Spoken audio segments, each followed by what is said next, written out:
నమస్తే, welcome to V3 news లక్ష్యం సమాచారం. బులెటిన్లో ముందుగా హెడ్లైన్స్ చూద్దాం. ఇది అప్పుల బడ్జెట్, ఏపీకి తీరని అన్యాయం. కేంద్ర బడ్జెట్పై ఏపీసీసీ నేత తులసిరెడ్డి పెదవి విరుపు.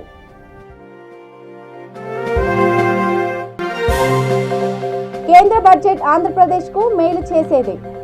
బీజేపీ రాష్ట్ర అధ్యక్షుడు సోమ్ వీర్రాజు స్పష్టీకరణ.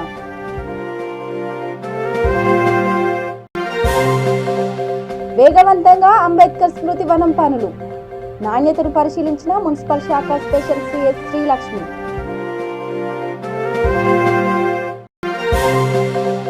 మౌలిక వసతుల కల్పనకు ప్రభుత్వం అత్యధిక ప్రాధాన్యం. ప్రభుత్వ వీప్ షేర్లింగంపల్లి ఎమ్మెల్యే అరికపూడి గాంధీ. కేంద్ర బడ్జెట్పై ఏపీసీసీ నేత డాక్టర్ ఎన్ తులసిరెడ్డి పెదవి విరిచారు. ఇది రైతుల, గ్రామీణుల, పేదల, నిరుద్యోగుల వ్యతిరేక బడ్జెట్ అని అన్నారు. ఏపీకి టోపీ పెట్టిన బడ్జెట్ అని, అప్పుల మీద ఆధారపడ్డ బడ్జెట్ అని వ్యాఖ్యానించారు. దేశ జనాభాలో 70% వ్యవసాయంపై ఆధారపడి జీవిస్తున్నారని, కానీ 2.77% మాత్రమే వ్యవసాయ రంగానికి కేటాయించడం దురదృష్టకరమని అన్నారు. ఇప్పటికే దేశం అప్పుల కుప్ప అయిందని వ్యాఖ్యానించారు. ఆంధ్రప్రదేశ్కు తీరని అన్యాయం జరిగిందని, ప్రత్యేక హోదా ప్రస్తావన లేదని మండిపడ్డారు. రైల్వే జోన్ ఊసే లేదని, పోలవరంను పట్టించుకోలేదని, బూందేల్ ఖండ్ తరహా ప్యాకేజీ, కడప స్టీల్ ప్లాంట్ ప్రస్తావన లేదని అన్నారు. కేంద్ర ఆర్థిక మంత్రి శ్రీమతి నిర్మలా సీతారామన్ గారు నిన్న పార్లమెంటులో ప్రవేశపెట్టిన బడ్జెట్ స్థూలంగా చెప్పాలంటే ఇది రైతు వ్యతిరేక బడ్జెట్, గ్రామీణుల వ్యతిరేక బడ్జెట్, పేదల వ్యతిరేక బడ్జెట్, నిరుద్యోగుల వ్యతిరేక బడ్జెట్, ఏపీకి సంబంధించి ఏపీకి టోపీ పెట్టిన బడ్జెట్, చివరిగా ఇది అప్పుల బడ్జెట్. రైతు వ్యతిరేకంగా తీసుకుంటే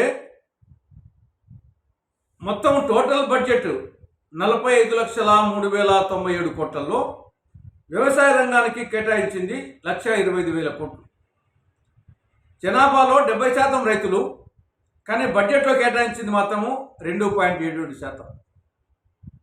పోయిన సంవత్సరం ఈ యొక్క ఆర్థిక సంవత్సరంలో 3.51% అయితే అది 2.77% వచ్చింది వచ్చే ఆర్థిక సంవత్సరానికి.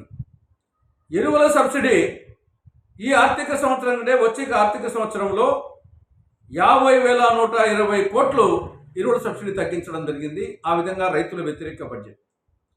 గ్రామీణుల వ్యతిరేక బడ్జెట్ 2022-23లో గ్రామీణాభివృద్ధికి 2,43,217 కోట్లు కేటాయిస్తే 2023-24కు 2,38,204 కోట్లు కేటాయించడం జరిగింది. అంటే 5,017 కోట్లు తగ్గించడం జరిగింది. ఇది పేదల వ్యతిరేక బడ్జెట్.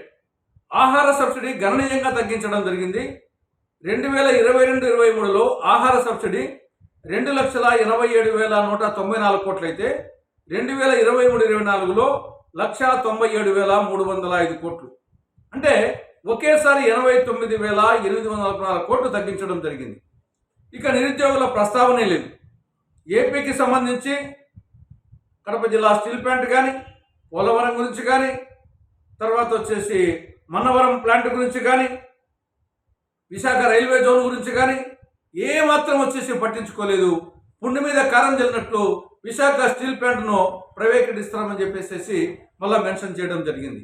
ఇక ఓవరాల్గా చూస్తే ఇది అప్పుల బడ్జెట్. మొత్తము బడ్జెట్లో 34% అప్పులే ఉన్నాయి. అంటే ఈ సంవత్సరము 15,40,000 కోట్లు అప్పు తెస్తాదంట. ఇప్పటికే 150 లక్షల కోట్ల అప్పు ఉంది, మళ్ళా 15 లక్షల కోట్ల అప్పు తెస్తాదంట. పండిత్ దీన్ దయాళ్ ఉపాధ్యాయ ఆలోచనలకు అనుగుణంగా కేంద్ర బడ్జెట్ ఉందని బీజేపీ ఆంధ్రప్రదేశ్ రాష్ట్ర అధ్యక్షుడు సోమ్ వీర్రాజు అన్నారు. పార్టీ రాష్ట్ర కార్యాలయంలో మీడియాతో ఆయన మాట్లాడుతూ, సమాజంలోని చిట్ట చివరి వ్యక్తి వరకు బడ్జెట్ ఫలాలు అందే విధంగా ఉండడం హర్షణీయమని అన్నారు. స్వాతంత్రం వచ్చిన తర్వాత ఇంతటి మంచి బడ్జెట్ చూడలేదన్నారు. 7 అంశాలు ఆధారంగా బడ్జెట్ రూపకల్పన చేశారని, ప్రతి రాష్ట్రానికి వడ్డీ లేని రుణాలు అవకాశం కల్పించడం ద్వారా కేంద్ర ఫెడరల్ స్ఫూర్తి కనబడుతుందని వ్యాఖ్యానించారు.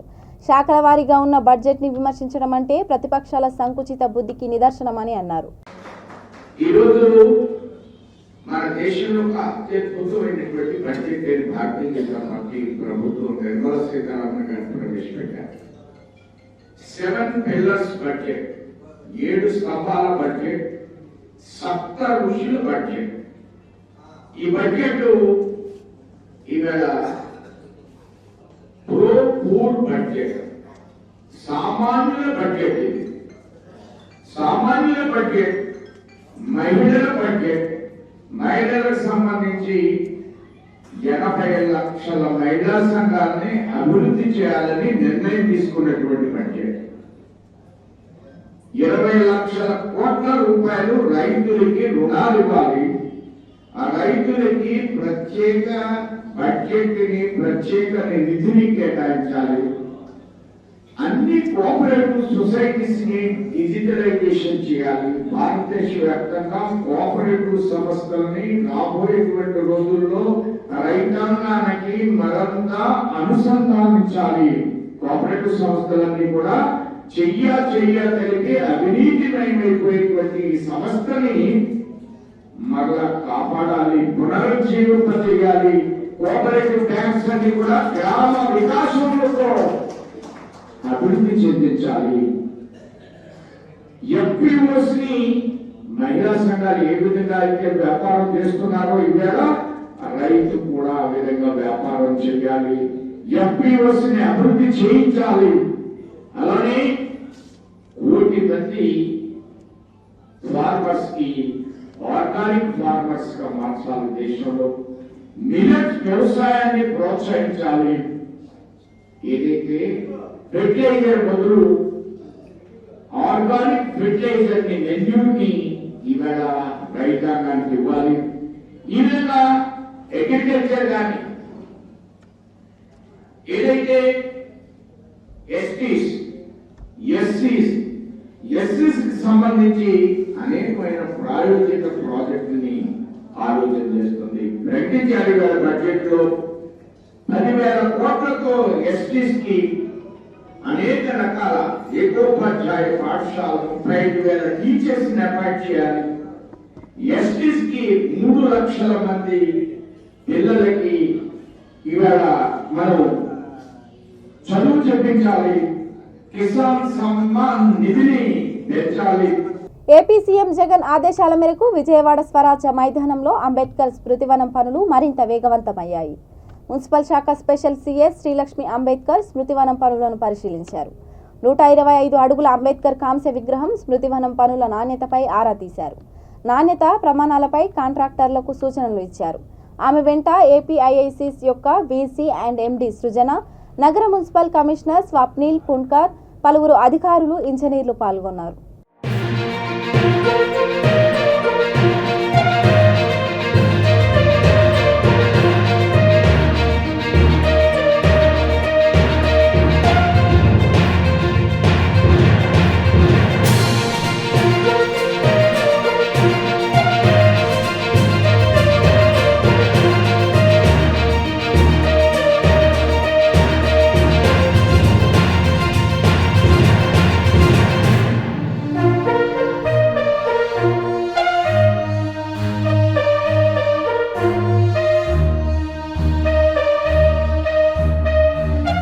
ప్రజలకు మెరుగైన మౌలిక వసతులను కల్పించేందుకు రాష్ట్ర ప్రభుత్వం అత్యధిక ప్రాధాన్యత ఇస్తుందని ప్రభుత్వ వీప్ షేర్లింగంపల్లి ఎమ్మెల్యే అరకపూడి గాంధీ అన్నారు. మాదాపూర్ డివిజన్ పరిధిలోని గోకుల్ ఫ్లాట్స్తో పాటు ఇతర ప్రాంతాల్లో ఆయన కోట్లాది రూపాయలతో చేపట్టబోయే రహదారులు, డ్రైనేజ్ తదితర అభివృద్ధి పనులకు శంకుస్థాపన చేశారు.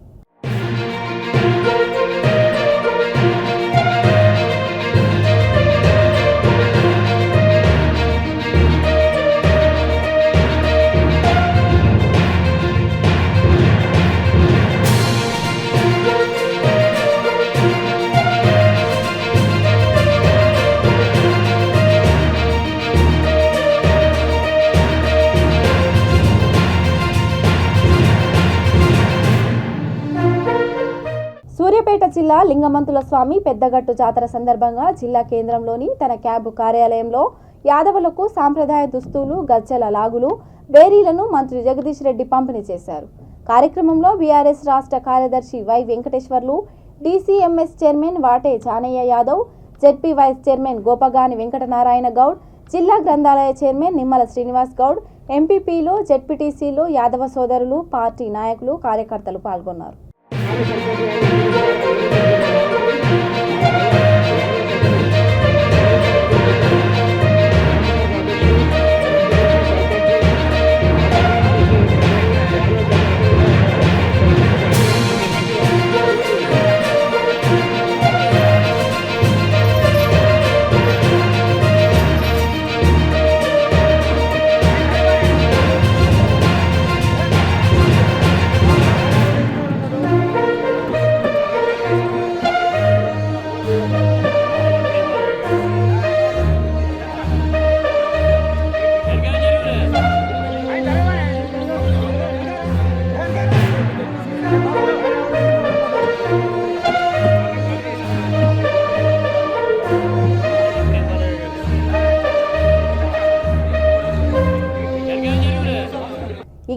జరిగిన అండర్-19 క్రికెట్ ప్రపంచ కప్ విజేతగా నిలిచిన భారత జట్టులోని తెలంగాణకు చెందిన క్రీడాకారిణులు G Trisha, Yashasri, fitness trainer శాలినిని రాష్ట్ర క్రీడల మంత్రి డాక్టర్ శ్రీనివాస్ గౌడ్ అభినందించారు.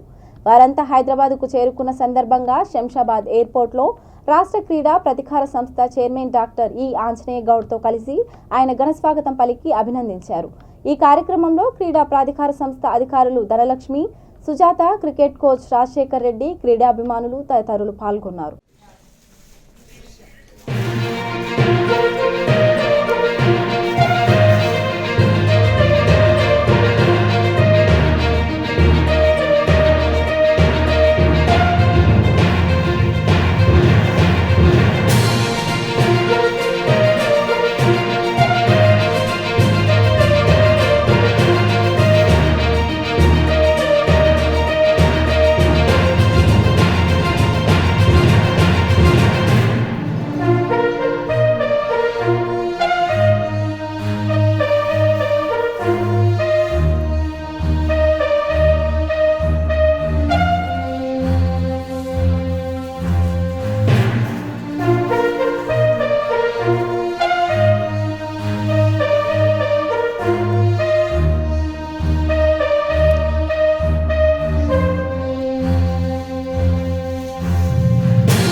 ప్రభుత్వ పాఠశాలలే అభివృద్ధి ధ్యేయంగా ముఖ్యమంత్రి కేసీఆర్ కృషి చేస్తున్నారని సంగారెడ్డి జిల్లా ఆందోళన ఎమ్మెల్యే చెంటి క్రాంతి కిరణ్ అన్నారు. నియోజకవర్గంలోని వట్పల్లి, అల్లాదుర్గం, రాయ్కోడ్, మున్పల్లి మండలాల్లో పలు అభివృద్ధి పనులకు ఆయన ప్రారంభోత్సవాలు, శంకుస్థాపనలు చేశారు. ఈ సందర్భంగా ఆయన మాట్లాడుతూ అన్ని వర్గాల సంక్షేమమే ధ్యేయంగా ముఖ్యమంత్రి కృషి చేస్తున్నారని అన్నారు.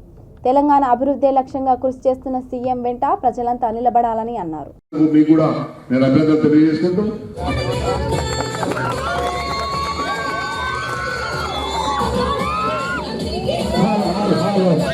మన ప్రియతమ నాయకులు మన క్రాంతన్న గారు ఇప్పుడే మన ప్రాంగణంలోకి వచ్చేయడం జరిగింది. అందరి సహాయంగా చెప్పడంతో ఆహ్వానిస్తున్నాం. మన స్థానిక మిడ్డుబిడ్డ అన్న క్రాంతన్న గారు ఇప్పుడే మన ప్రాంగణంలోకి రావడం జరిగింది. వాళ్ళు అందరం కలిసి వెల్కమ్ తో స్వాగతిస్తాం.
కొంచెం ఇంకా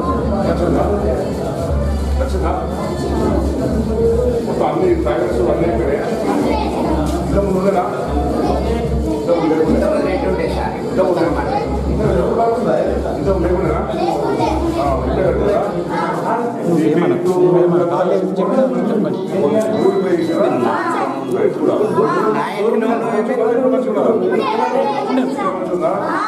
ఎంత తెప్పించారు కేసీఆర్ సార్ చేయాలని కేసీఆర్ సార్ మీరు చేసి డబ్బులు ఇస్తే అంతే కదా. మా ముఖ్యమంత్రి ఎవరు? కేసీఆర్ సార్ కదా. మన ఎమ్మెల్యే ఎవరు? సార్ పేరు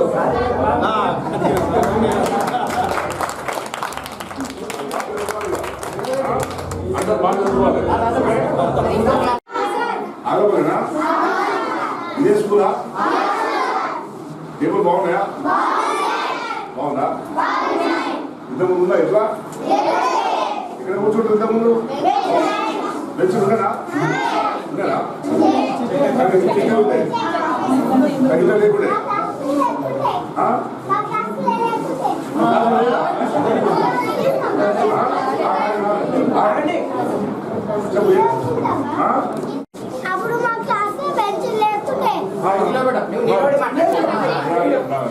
మరి ఏం చేస్తుంటుంది? కింద కూర్చున్నావా? ఎన్ని సంవత్సరాలు? 2 సంవత్సరాలా? కింద కూర్చున్నావా? స్కూల్లో పేరు మీ ఇంట్లో పేరు అడగలే. స్కూల్లో పేరు హర్షిత్. ఏ క్లాస్? ఫస్ట్ క్లాసా? చెప్పు, నోతో చెప్పు. Okay okay good. ఇప్పుడు ఓకే కదా. ఇప్పుడు అన్ని మీకు అన్ని సౌకర్యాలు ఇక్కడ ఉన్నాయి కనుక మీరందరూ ఎవరు ఊరు మధ్యలో కొట్టుకోకుండా మొత్తం మీరు 10th క్లాస్ పూర్తి అయ్యేంత వరకు కూడా చదువుకోండి. ఇక్కడ ఎంతవరకు ఉంది? 7th వరకు ఉంది. మళ్ళా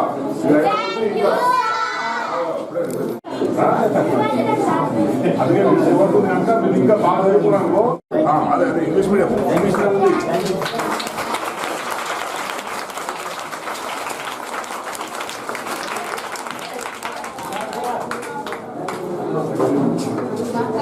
మీరందరికీ కూడా ఇంగ్లీష్ మీడియం చదవాలంటే బయట చాలా ఫీజులు కట్టాలి కదా.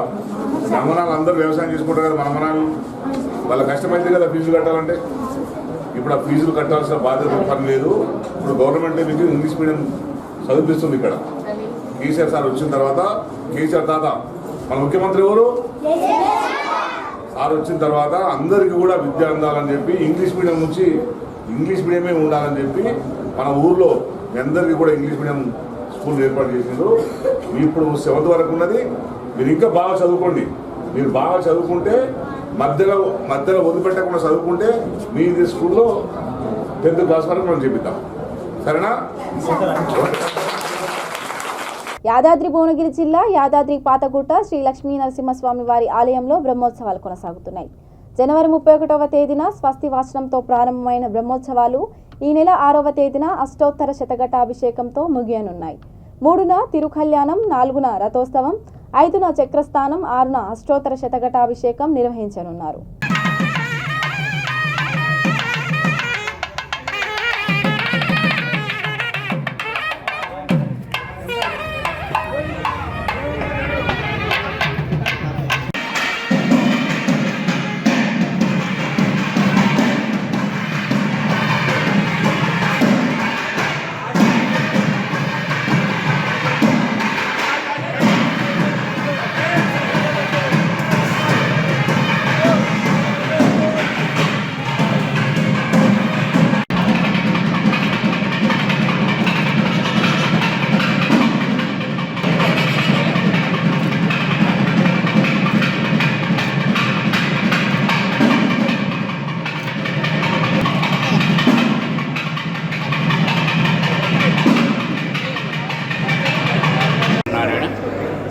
యాదాద్రి భువనగిరి దేవస్థానం ఈరోజు స్వామివారి అలంకార సేవలో సింహవాహనంలో అలంకారంలో నిర్వహింపబడింది. అంటే సేవకు డిఓ గారు అధికారులు అందరూ పాల్గొన్నారు. స్వామివారి ఊరేగింపుగా వెళ్ళి నిత్యవిధి కళ్యాణ మండపం అనగా ఆస్థాన మండపంని మన ఆలయానికి ఎదురుగా ఉన్నటువంటి మండపంలోకి వేంచేపు చేసుకుని అక్కడ చతుర్వేద పారాయణం మరియు వాయిద్య గోష్ఠి చేసిన తర్వాత స్వామివారిని మళ్ళీ ఊరేగింపుగా లోపలికి ప్రవేశింపజేయడమైంది. ఇట్టి సేవలో చాలామంది భక్తులు పాల్గొన్నారు. మున్సిపల్ చైర్మన్ గారు కూడా పాల్గొన్నారు. స్వస్తి మోనార్చులు ప్రధానమంత్రి. పీఎఫ్ బకాయిలు చెల్లించాలని డిమాండ్ చేస్తూ సంగారెడ్డి జిల్లా జహీరాబాద్ మండలం కొత్తూరు ట్రైడెంట్ చక్కెర కర్మాగారం ఎదుట కార్మికులు ధర్నా చేపట్టారు. గత ఏడాది కాలంగా వేతనాల్లో పీఎఫ్ కోత విధిస్తున్న యాజమాన్యం కార్మికుల ఖాతాల్లో జమ చేయకుండా 2 కోట్ల మేర అక్రమాలకు పాల్పడిందని ఆరోపిస్తూ ఆందోళనకు దిగారు. కార్మిక నాయకుడు ఎంజీ రాములు ఆధ్వర్యంలో కార్మికులు ధర్నా కొనసాగిస్తున్నారు. చలిలో సైతం రాత్రి కర్మాగారం ప్రధాన గేటు ఎదుట బైఠాయించిన కార్మికులు లారీల్లో చక్కెర తరలింపును అడ్డుకున్నారు.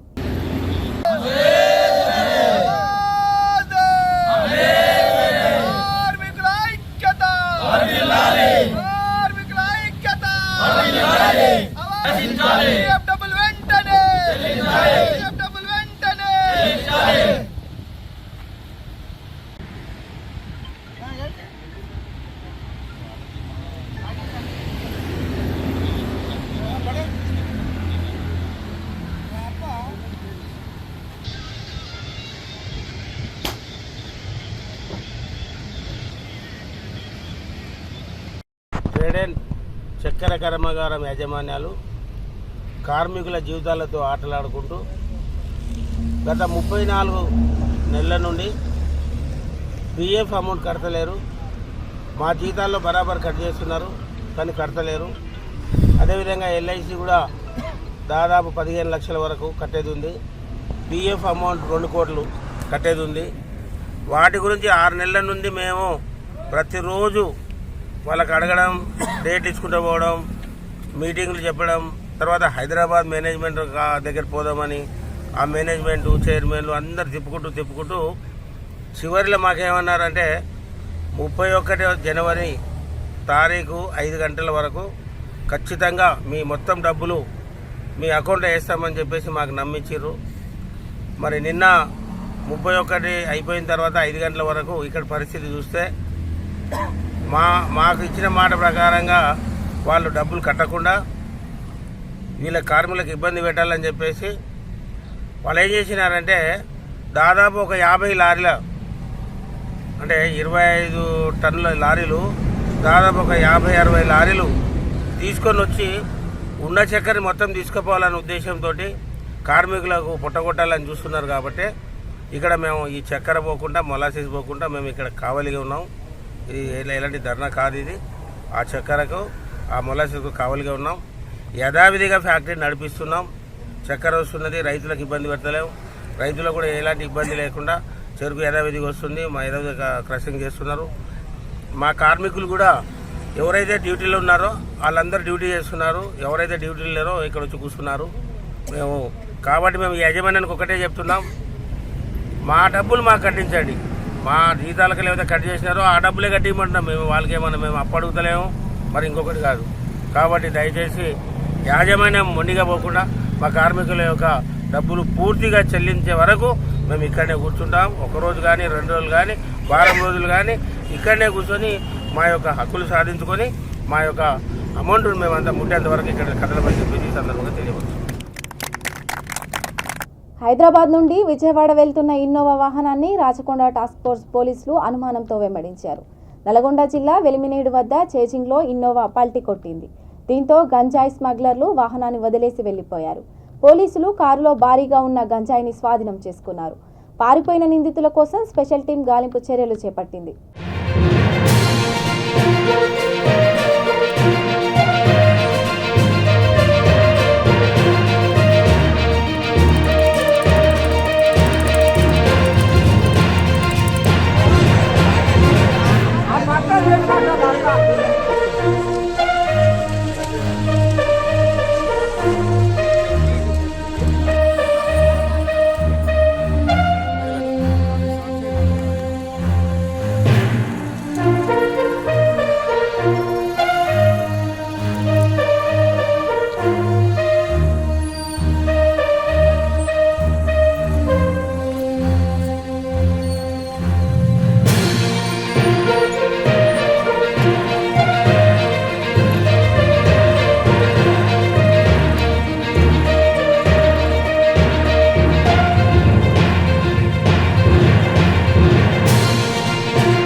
ముగించే ముందు హెడ్లైన్స్ మరోసారి. ఇది అప్పుల బడ్జెట్, ఏపీకి తీరని అన్యాయం. కేంద్ర బడ్జెట్పై ఏపీసీసీ నేత తులసిరెడ్డి పెదవి విరుపు.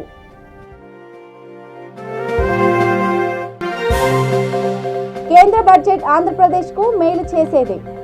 బీజేపీ రాష్ట్ర అధ్యక్షుడు సోమ్ వీర్రాజు స్పష్టీకరణ.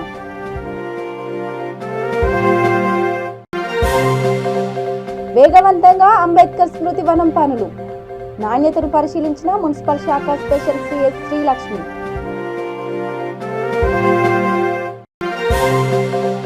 మౌలిక వసతుల కల్పనకు ప్రభుత్వం అత్యధిక ప్రాధాన్యం. ప్రభుత్వ వీప్ షేర్లింగంపల్లి ఎమ్మెల్యే అరికపూడి గాంధీ. ఇక ఇవి bulletin updates. Keep watching V3 news. లక్ష్యం సమాజహితం. నమస్కారం.